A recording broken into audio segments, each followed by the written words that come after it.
Hello friends, हमारे YouTube channel में आपका स्वागत है। दोस्तों, यदि हमारे यूट्यूब चैनल को आप सब्सक्राइब न किए हों तो सब्सक्राइब कर लें ताकि फिजिक्स से संबंधित इस तरह के वीडियो क्लिप आप तक पहुंचते रहें। तो आज का हमारा टॉपिक है पूर्ण आंतरिक परावर्तन से संबंधित कुछ घटना। तो इसके पहले हमने पूर्ण आंतरिक परावर्तन एवं क्रांतिक कोण को पढ़ा था। उसी पर आधारित कुछ दैनिक जीवन की घटनाएं हैं जिसको हम देखते रहते हैं। तो आज हम इन कुछ घटनाओं से संबंधित जो कारण है उसको देखेंगे। सामान्यतः यूपी बोर्ड की परीक्षाओं में या किसी भी कंपटीशन की परीक्षाओं में इस टॉपिक से क्वेश्चन बनते रहते हैं। तो पूर्ण आंतरिक परावर्तन पर आधारित पहली घटना है जल में परख नली का चमकना। दूसरी घटना है चटकी हुई कांच का चमकना। तीसरी घटना है काली पुती हुई बाल का जल में चमकना। चौथी घटना है रेगिस्तान में मरीचिका। और पांचवी घटना है शीत प्रदेशों की मरीचिका। तो ये सारी घटनाएं दैनिक जीवन में होती हैं और इन घटनाओं का कारण होता है प्रकाश का पूर्ण आंतरिक परावर्तन। तो इसको समझने के लिए सबसे पहले हम पूर्ण आंतरिक परावर्तन से संबंधित जो शर्त होता है उसको देखेंगे। तो पिछले वीडियो क्लिप में हमने पूर्ण आंतरिक परावर्तन के लिए दो शर्त को बताया था। पहला कि प्रकाश का सघन माध्यम से विरल माध्यम में जाना आवश्यक होता है, और दूसरा शर्त है कि आपतन कोण का मान क्रांतिक कोण से अधिक होता है। तो ये दोनों शर्त जिन जिन घटनाओं में होगी वहाँ पर पूर्ण आंतरिक परावर्तन होगा और पूर्ण आंतरिक परावर्तन से संबंधित घटनाएं वहाँ पर होंगी। तो ये पहला हम समझने का प्रयास करते हैं कि ये जल में जो परख नली है कभी कभी बाहर से देखने पर ये चमकती है। तो इसका कारण ये होता है कि जैसे यहाँ प्रकाश स्रोत है और इस प्रकाश स्रोत से ये प्रकाश की किरण ऐसे चल रही है। यहाँ पर आने के बाद ये विरल माध्यम से सघन माध्यम में जाएगी और थोड़ा सा अपने मार्ग से विचलित हो जाएगी। इसके बाद ये यहाँ पर परख नली के बाहरी सतह पर जब आपतित होती है तो ये फिर माध्यम में परिवर्तन होता है और जल से कांच में प्रवेश करती है। तो फिर एक बार इसका विचलन होता है तो ये प्रकाश की किरण बनती है। अब ध्यान से देखिएगा, परख नली के अंदर जब प्रकाश की किरण चलती है तो कांच में चलती है और उसके बाद जब बाहर निकलना होता है तो जल में निकलना होता है उसको। यानी परख नली के दोनों दीवारों के भीतर जो प्रकाश की किरण होती है उसका गमन कांच में होता है, उसके बाद उसको निकलना होता है जल में। तो कहाँ से कहाँ चलती है? कांच से जल में। और आप जानते हैं कि कांच जो होता है वो सघन होता है और जल जो होता है वो विरल होता है। यानी यहाँ पर जब प्रकाश की किरण ये यहाँ से चल करके अपवर्तित होकर के जल में जाती है, पुनः परख नली के बाहरी सतह पर पड़ती है और अपवर्तन के पश्चात परख नली के अंदर प्रवेश करती है। और परख नली के अंदर जब वो प्रवेश करती है तो कांच में चलती है। कांच से चलने के बाद आंतरिक सतह पर जब टकराती है तो उसको जल में जाना होता है। यानी कांच से जल में प्रकाश की किरण का प्रवेश होना होता है। यानी सघन माध्यम से विरल माध्यम में प्रकाश चलती है। तो पहला जो शर्त है कि प्रकाश का सघन माध्यम से विरल माध्यम में चलना यहाँ पर संभव होता है, क्योंकि परख नली की दीवार के अंदर सघन माध्यम से प्रकाश की किरण परख नली के बाहर जब निकलेगी तो विरल माध्यम में निकलेगी। लेकिन किसी एक पोजीशन पर ये जो कांच के अंदर प्रकाश की किरण चलती है और आंतरिक सतह पर टकराती है तो वहाँ पर आपतन कोण का मान क्रांतिक कोण से ज़्यादा हो जाता है। और ये प्रकाश की किरण कांच के आंतरिक सतह पर टकराने के बाद जल में न जा करके यहीं पर क्या होता है, कांच में ही वापस निकल जाती है और निकलने के बाद इस डायरेक्शन में चलती है। तो ये प्रकाश की किरण जो यहाँ से चली है, यहाँ से चलने के बाद यहाँ से चलने के बाद बाहर दिख जाती है। तो प्रकाश की किरण चूँकि चमकीली होती है तो इसी कारण से यहाँ पर प्रकाश की किरण चमकीली दिखती है और लगता है कि परख नली चमक रही है। तो ये हमारा पहली घटना थी कि परख नली जल में चमकती क्यों है। तो आप देख लीजिए कि प्रकाश की किरण जब यहाँ से चलती है तो बीकर से टकराने के बाद जल में जाती है और थोड़ा सा अपवर्तित होती है और फिर परख नली के बाहरी सतह पर टकराती है और टकराने के बाद परख नली के अंदर जाती है। परख नली के अंदर कांच में गमन करती है, उसके बाद उसको जल में निकलना होता है। यानी कांच से जल में निकलने का मतलब सघन माध्यम से विरल माध्यम में निकलती है। तो पूर्ण आंतरिक परावर्तन के लिए पहला शर्त यही होता है कि प्रकाश का सघन माध्यम से विरल माध्यम में जाना।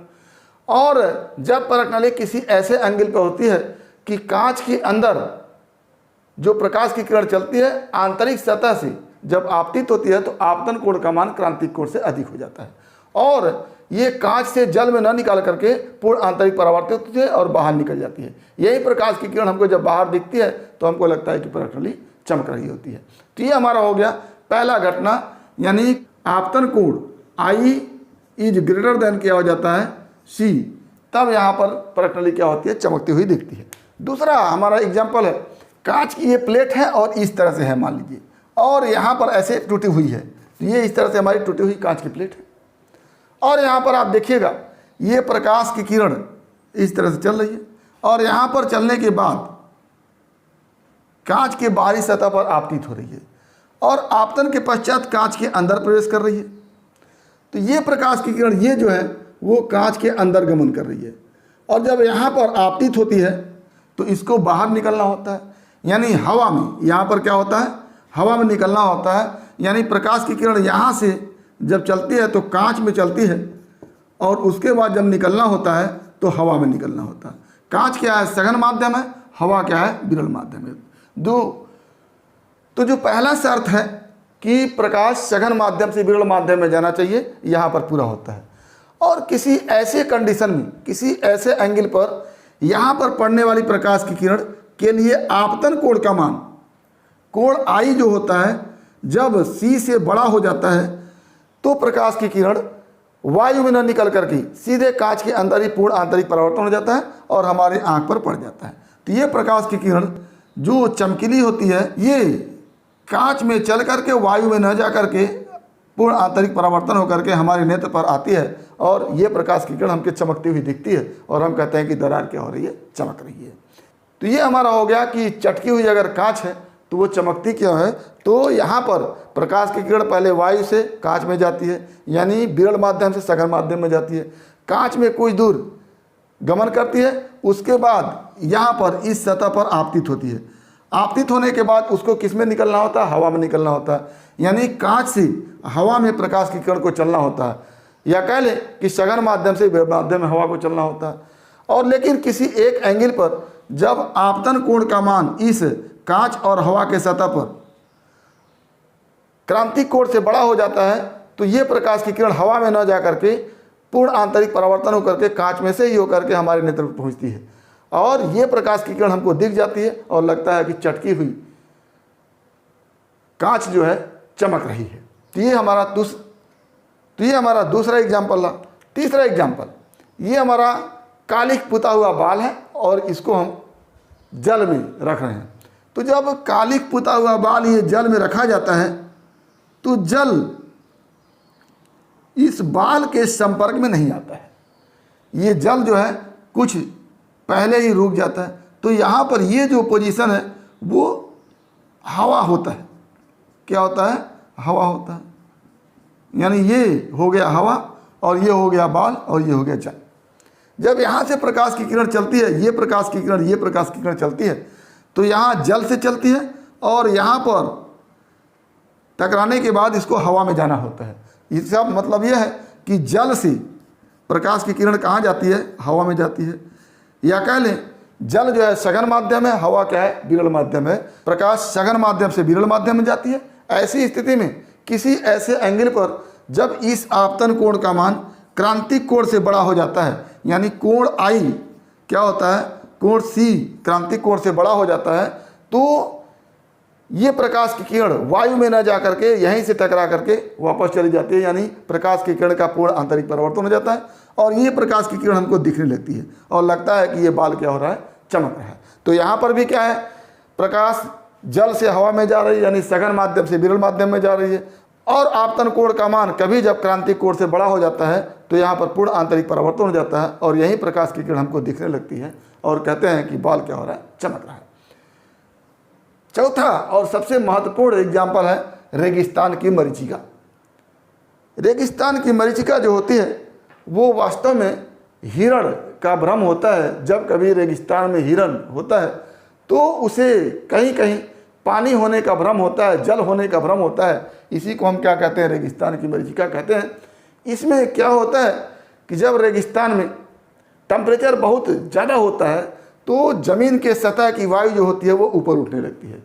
जब वायु ऊपर उठने लगती है तो यहाँ पर वायु कम है, इसके बाद ज़्यादा है, इसके बाद और ज़्यादा है, इसके बाद और ज़्यादा है, इसके बाद और ज़्यादा है, इसके बाद और ज़्यादा है। यानी वायु की मात्रा पृथ्वी के सतह से ऊपर जाने पर बढ़ने लगती है और नीचे आने पर घटने लगती है। तो ऐसी स्थिति में ये यहाँ पर वायु सबसे अधिक होगा, वायु सबसे अधिक, इसके बाद इससे कम यहाँ पर होगा, इससे कम यहाँ पर होगा, इससे कम यहाँ पर होगा, इससे कम यहाँ पर होगा, सबसे कम यहाँ पर होगा। तो इस तरह से वायु ये सबसे सघन है, सबसे सघन है। इसके बाद उससे विरल ये है, उससे विरल ये है, उससे विरल ये है, उससे विरल ये है, उससे विरल ये है। यानी वायु की सघनता ऊपर से नीचे की ओर कम होती जाती है। ऐसी स्थिति में जब इस वृक्ष से या कह लें इस वस्तु से प्रकाश की किरण ऐसे चलती है तो पहले लेयर पर अगर मान लीजिए यहाँ पर पड़ी तो ये सघन माध्यम है, ये उसकी अपेक्षा विरल है, तो क्या होगी, अविलंब से दूर हट जाएगी। यानी पहली शर्त पूरा हो रही है कि प्रकाश सघन माध्यम से विरल माध्यम में जा रही है। इसके बाद जब यहाँ पर पड़ती है तो इसकी अपेक्षा ये सघन है, तो यहाँ से यहाँ प्रकाश की किरण आएगी तो फिर ये सघन से क्या होगी, विरल में आएगी, तो फिर अविलंब से दूर हटेगी, यानी अपवर्तन कोण का मान बढ़ेगा। ये आपतन कोण है और ये अपवर्तन कोण है।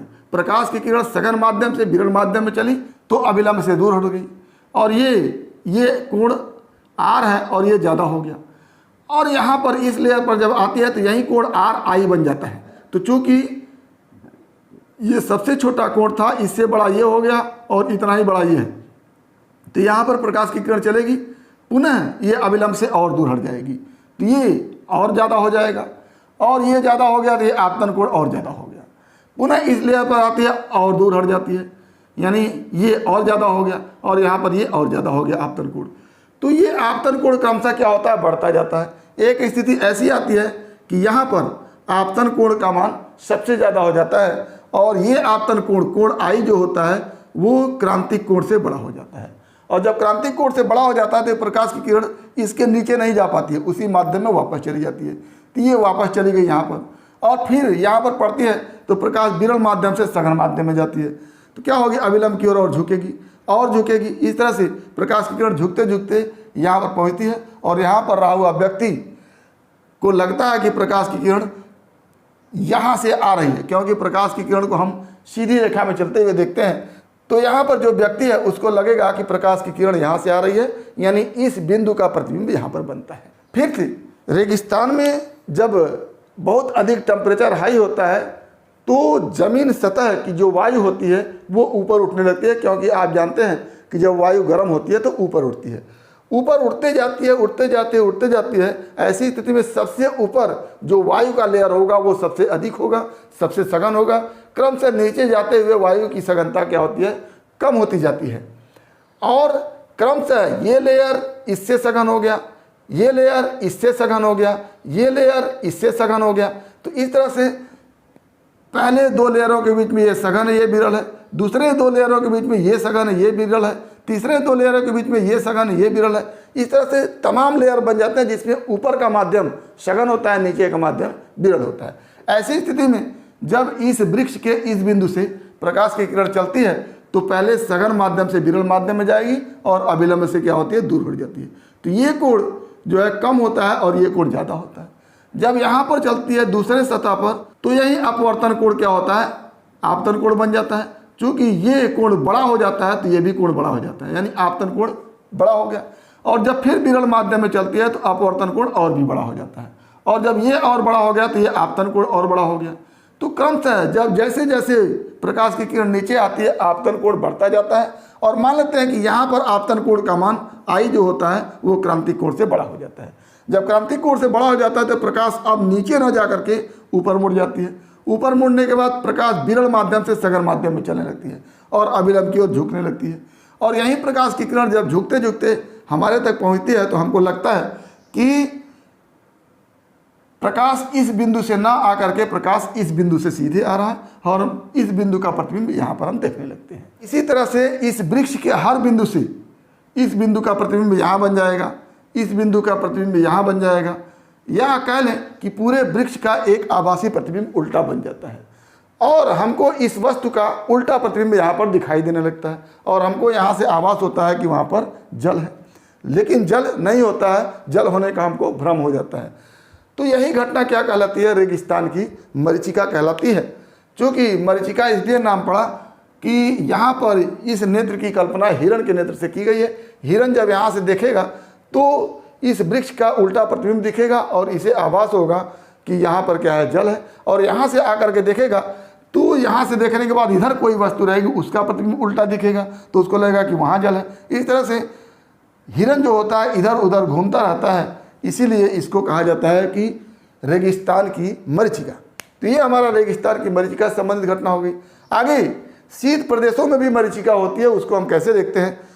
तो शीत प्रदेशों में जब बहुत अधिक ठंडा पड़ता है तो वायु जब ठंडी होती है तो नीचे गिरती है, इसको हम जानते हैं।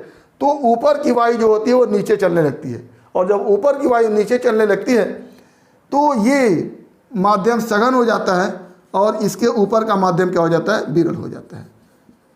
फिर ऐसे ही ऐसे ये सघन होगा, ये विरल होगा, ये सघन होगा, ये विरल होगा। क्रमशः जब ऊपर की ओर माध्यम विरल होता जाता है तो हर लेयर में सघन नीचे रहेगा, विरल ऊपर रहेगा। और जब इस वस्तु से प्रकाश की किरण ऐसे चलती है तो ये आपतन कोण होता है, लेकिन प्रकाश सघन माध्यम से विरल माध्यम में जा रही है तो अपवर्तन कोण का मान बढ़ जाता है। और यही अपवर्तन कोण यहाँ के लिए आपतन कोण हो जाता है, क्योंकि ये दोनों पैरेलल हैं तो ये कोण जितना होगा उतना ही ये कोण होगा। तो ये जो आर है ये यहाँ पर आपतन कोण हो जाएगा, और चूंकि ये आई छोटा था ये आर बड़ा था तो यहाँ का आपतन कोण बढ़ जाएगा। फिर यहाँ से जब आगे बढ़ेगी तो फिर सघन माध्यम से विरल माध्यम में जाएगी तो ये आई का मान और बड़ा हो जाएगा, और यहाँ पर जाने के बाद आई का मान जो होगा वो क्रांतिक कोण से क्या होगा? बड़ा हो जाएगा। और जब क्रांतिक कोण से बड़ा हो जाएगा तो अब प्रकाश की किरण आगे नहीं बढ़ करके इसी माध्यम में वापस चली जाएगी। तो ये प्रकाश की किरण यहाँ वापस चली जाएगी। चूँकि यहाँ पर प्रकाश विरल माध्यम से सघन माध्यम में जा रहे तो अभिलंब की ओर झुकेगी, आगे जाने के बाद और झुकेगी। झुकने के बाद जब कभी यहाँ हमारे नेत्र पर पड़ती है तो लगता है कि प्रकाश की किरण यहाँ से न चल करके यहाँ से चल रही है, और इस वस्तु का प्रतिबिंब यहाँ पर दिखने लगता है। इसी तरह से हर बिंदु का प्रतिबिंब, यहाँ का प्रतिबिंब यहाँ दिखेगा, यहाँ का प्रतिबिंब यहाँ दिखेगा, यानी पूरी नाव का प्रतिबिंब जो है उल्टा दिखने लगता है, और व्यक्ति जो होता है इस नाव का एक आभासी प्रतिबिंब ये देखता है। तो इसको कहते हैं शीत प्रदेशों की मरीचिका। अंतिम जो घटना अक्सर करके पूछी जाती है वो है कि हीरे की चमक किसके कारण होती है? तो हीरे की चमक भी पूर्ण आंतरिक परावर्तन के कारण होती है। हीरे को जौहरी इस तरह से तराशता है, इस तरह से काटता है कि उसमें प्रकाश की किरण एक बार पड़ने के बाद बार बार पूर्ण आंतरिक परावर्तन उसका होता रहता है। प्रकाश बार बार हीरे से वायु में घूमती रहती है, और चूंकि हीरा जो होता है वो सघन होता है, वायु जो होता है वो विरल होता है, तो सघन माध्यम से विरल माध्यम में प्रवेश करती है, और बार बार उसमें आपतन कोण का मान क्रांतिक कोण से अधिक हो जाता है, और वो बार बार उसमें क्या होता है? पूर्ण आंतरिक परावर्तन होता है, और एक ही प्रकाश उसमें बार बार घूम करके दिखती रहती है, और हीरा जो है वो चमकता हुआ दिखता है। तो ये सब घटनाएं जो होती है, पहली जल में परख नली का चमकना, चटकी कांच का चमकना, कालिक पुते हुए बाल का चमकना, और रेगिस्तान की मरीचिका, शीत प्रदेशों की मरीचिका, और अंत में हीरे का चमकना, ये सारी घटनाएं जो होती हैं वो पूर्ण आंतरिक परावर्तन पर आधारित होती हैं। तो अक्सर करके आपके कॉम्पिटिटिव एग्जामों में इस घटनाओं से संबंधित तथ्य को पूछे जाते हैं कि क्या कारण है कि जल में परख नली चमकती है, चटकी कांच चमकती है, कालिक पुता हुआ बाल जल में चमकता है, रेगिस्तान की मरीचिका का क्या कारण है, शीत प्रदेशों की मरीचिका का क्या कारण है, और अंत में हीरा चमकता क्यों है? तो इन सब का कारण क्या होता है? पूर्ण आंतरिक परावर्तन होता है। तो उम्मीद करते हैं कि आपको टॉपिक समझ में आया होगा। अगर इसमें किसी प्रकार की समस्या है तो आप हमारे YouTube चैनल के कमेंट बॉक्स में कमेंट करके अपनी समस्या का समाधान करेंगे, और यदि वीडियो क्लिप पसंद आए तो प्लीज़ लाइक करेंगे, शेयर करेंगे, साथ ही हमारे YouTube चैनल को सब्सक्राइब कर लेंगे ताकि इस तरह के वीडियो क्लिप का नोटिफिकेशन आपको मिलता रहे और आपके फिजिक्स की मुकम्मल तैयारी होती रहे। तो आज बस इतना ही। अगला टॉपिक अगले वीडियो क्लिप में एक बार फिर आपके भविष्य के लिए बेस्ट ऑफ लक। धन्यवाद।